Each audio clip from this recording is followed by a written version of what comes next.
जग जीवन में जो चीर महान। यह कविता सुमित्रा नंदन पंत जी के द्वारा लिखा गया है।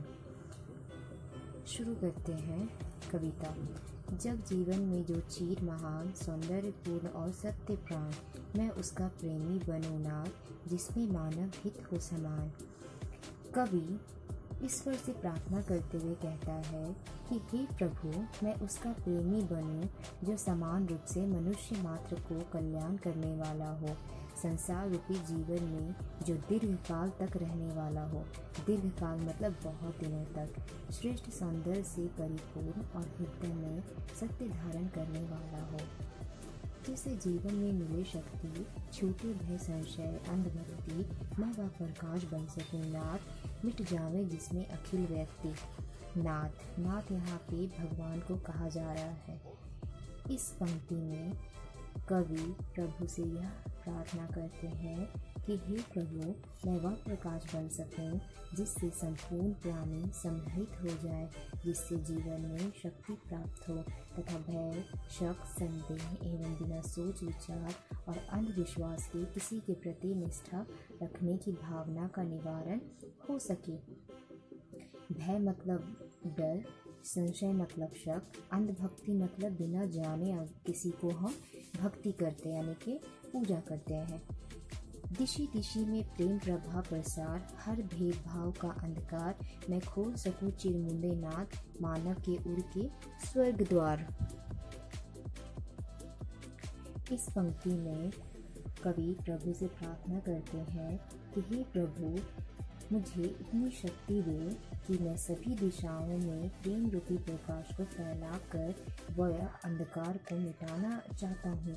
जिनके आंखों पर भेदभाव का अंधकार छाया हुआ है, उसे दूर कर उसे हर मानव के हृदय में स्वर्ग का द्वार खोलना चाहता हूँ।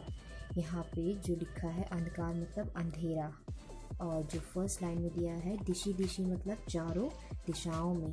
प्रेम प्रभा सागर का मतलब हो गया जो प्रेम रूपी प्रकाश है। प्रेम प्रभा प्रसार का मतलब प्रेम प्रभा। फिर पाकर प्रभु तुमसे अमरदान, करे मानव का परित्राण, ला सकूं विश्व में एक बार फिर से नव जीवन का विहान। आखिरी पंक्ति में कवि प्रभु से यह प्रार्थना करता है कि हे प्रभु, तुझसे संसार के मनुष्य मात्र की पूर्ण रक्षा करने का अमरदान प्राप्त कर मैं कृतज्ञ हूँ। मुझे ऐसी शक्ति दो कि मैं एक बार पुनः नए जीवन का प्रातःकाल ला सकूं, अर्थात परिणाम मात्र को सुखी व समृद्ध बना सकूं। ये वर्ड मीनिंग दिया हुआ है और इसको आपको यहाँ से यहाँ तक लिखना है। तो इस तरह हम लोगों ने इस कविता में देखा कि कैसे जो कवि है वो पूरे मानव जाति के लिए प्रार्थना करते हैं और उसमें प्रेम भावना उत्पन्न करने की बात कहते हैं, जो अंधभक्ति से या आस्था से मुक्त हो सके, यानी कि जो अंधी आस्था से मुक्त हो सके और मानवता की रक्षा भी कर सके इस संसार में, जिससे नया सवेरा आ पाएगा इस पूरी दुनिया में। इसका संदेश ये है कि मानवता के हित के लिए प्रत्येक व्यक्ति को भेदभाव मिटाकर दया, प्रेम व सहानुभूति का भाव पैदा करना चाहिए। नेक्स्ट हम लोग बढ़ते हैं बहुविकल्पी प्रश्न की तरफ। इसमें जीवन में चीर महान कवि ने किसे माना है? तो सौंदर्य और सत्य प्राण दोनों को। कविता में कवि किसका हित चाहता है? मानव का, राज्य का या समाज का? तो मानव का हित चाहता है। कवि किससे छुटकारा पाना चाहता है? तो भय, संशय और अंधभक्ति से। चारों दिशाओं में कवि क्या फैलाना चाहता है? हवा, पानी, प्रेम या प्रकाश? तो प्रकाश फैलाना चाहता है। इसको आपको पंक्ति देख करके ये पूरा करना है और ये एक शब्द में उत्तर देना है। लघु उत्तरीय प्रश्न, और इसको एक पंक्ति में ही उत्तर देना है। कौन कौन सी चीज़ें सदा महान रहने वाली है?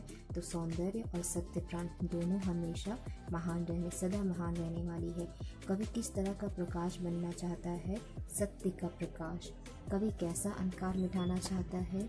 अंधभक्ति का अंधकार, जो अंधे भक्ति में लीन है। कवि विश्व में एक बार क्या लाना चाहते हैं? तो कवि विश्व में नव जीवन का विहान लाना चाहते हैं। कवि क्या खोलना चाहते हैं? तो कवि हृदय में स्वर्ग का द्वार खोलना चाहते हैं। कवि अमरदान क्यों पाना चाहते हैं? कवि अमरदान इसलिए पाना चाहते हैं ताकि वो सारे संसार में मनुष्य मात्र की वो पूर्ण रक्षा कर सके। इसका क्वेश्चन आंसर और इसका क्वेश्चन आंसर और ये यानी कि 3, 4 और 5 का मैं इसे करके दे दूँगी। इसे आपको कॉपी में लिखना है। That's all in this video. Thank you.